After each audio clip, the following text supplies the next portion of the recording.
your CIGTV News Update. I'm Donna Bush. Thanks for joining us. Minister for Environment, the Honorable Dwayne Seymour, was one of several persons to send the last of the tires to be shredded at the Georgetown landfill down the conveyor belt on Wednesday morning. After 16 months of work and millions of pounds of tires later, the project is now complete. And as you can see in these before and after photos, the removal of the tires has made a significant difference to the landfill. This period, working with Island Recycling and its partner, we have eliminated an unsightly, potentially dangerous waste product that for many years took up a considerable amount of space at the landfill.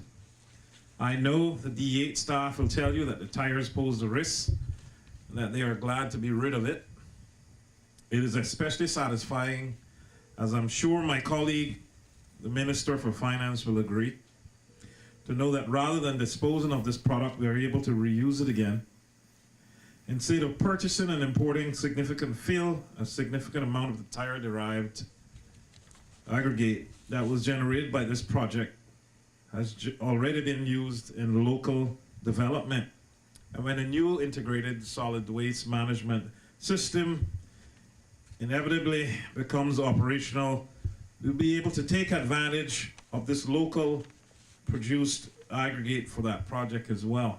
The space that this project has created at the landfill allows us now to look into the future and imagine a process for managing solid waste that looks and functions quite differently from what pertains today. This development is a very real, very tangible step forward towards a world-class solid waste management. Even more importantly, it is a milestone towards achieving improved environmental health services and hence undeniably a better quality of life for citizens and residents of the Cayman Islands. Members of the media, ministry officials, and staff of the Georgetown landfill were on hand as the last of the tires were shredded. A March 2017 press release reiterates Minister Seymour's point regarding use of the shredded tires, which includes use at the landfill for cover material, drainage works, erosion control, and access road base, which are in line with the government's path to environmental sustainability. Well, in other news, the South Sound Boardwalk is nearing completion. Once completed by the end of August, a time frame, the public will be able to continue to enjoy the views of the sea. Meantime, the work is progressing since construction started back in February of this year. The project will provide the public with a 1,500-foot-long boardwalk that will include a bike lane, 3 major beach access points, and parking. It will extend from the public boat ramp to just east of the shoe tree, a popular feature which has been incorporated into the boardwalk's design. Now, the boardwalk will also provide walkers with a protected path away from vehicle traffic. A temporary fencing has been placed as a safety measure, but once the project is complete, the fencing will be removed. The public does have access to the water during the construction phase via the public boat ramp. Now, the public can get updates on the project by visiting the ministry's Facebook page. That's Facebook/Ministry of CPI. Again, that's Facebook/Ministry of CPI.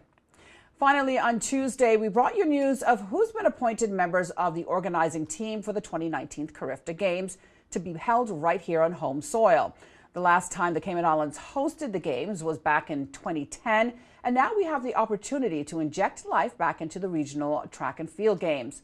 Today, we hear from co-chair and president of the Athletics Association, Mr. Lance Barnes. It's an honor for Cayman to be given the opportunity to be hosting the Carifta Games. As it relates to the co-chair, I believe we have a well-experienced, a great bunch. We have persons who have done this before. We have some young aspiring Caymanians who brings a lot of energy and vision to the team.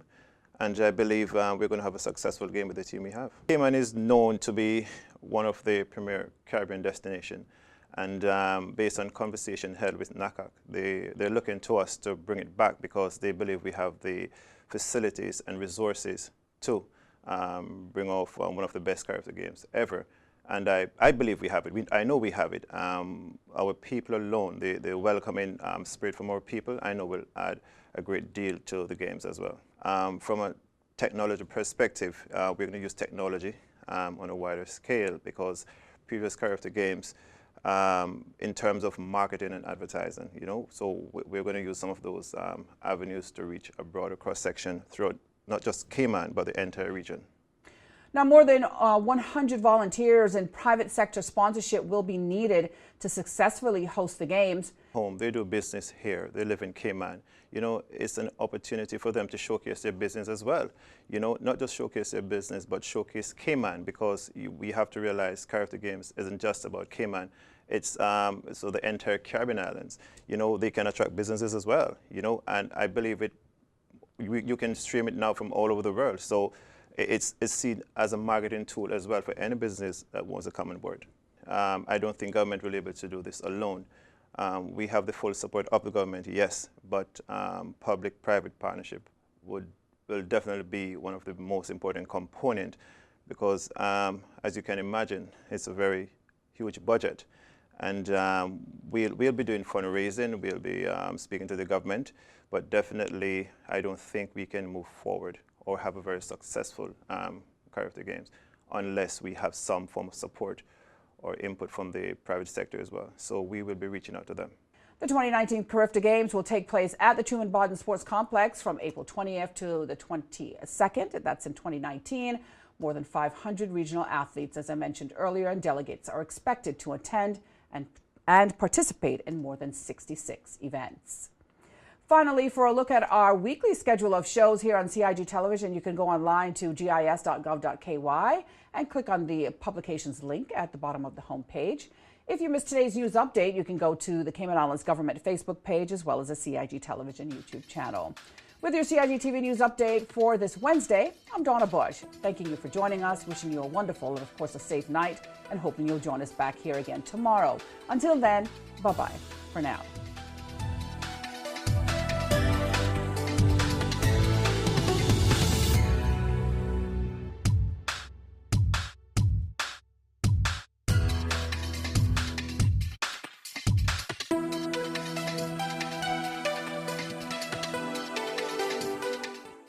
Boating, fishing, and water sports in the Cayman Islands are great, but keep a cool head. Here are 7 tips for fun and safe sea outings. Number 1. Use a checklist to plan your outing. Check the weather forecast, make a float plan, and share it with someone who is remaining on land, stating where you're going, with whom, and when you're expected to return. Visit your nearest marine supply store to get your safety gear. This includes signaling mirrors, whistles, and a flare kit.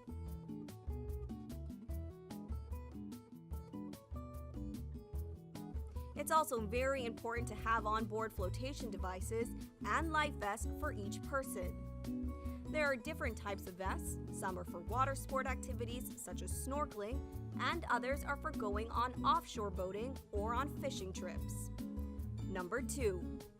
These items can be lifesavers in case of an accident or bad weather. Number 3. Use a motor kill switch, especially if you're boating alone. In case of a leak or breakdown, always stay with the boat until help arrives. If you capsize, an emergency beacon or locator device can send a distress signal to inform the authorities of your location. Larger flares will indicate distress to a boat, airplane, or search and rescue officials. Number 4. In addition to sunscreen, food, and beverages, it would be smart to have a cell phone. Make sure your marine radio works. Cayman boaters use Channel 16 to communicate. Number 5. Also, don't forget your anchor and sufficient rope. Number 6. Boat operators should be familiar with the local waters and reefs, as well as the capabilities and functions of the vessels they are using. Always obey the rules of the sea and the marine environment, and have courtesy for others. Number 7. Alcohol and salt water do not mix, especially if you're the captain. Some useful contact numbers are 911. The RCIPS Marine Base is 649-7710, and the Port Authority is 949-2055. Smooth sailing, all!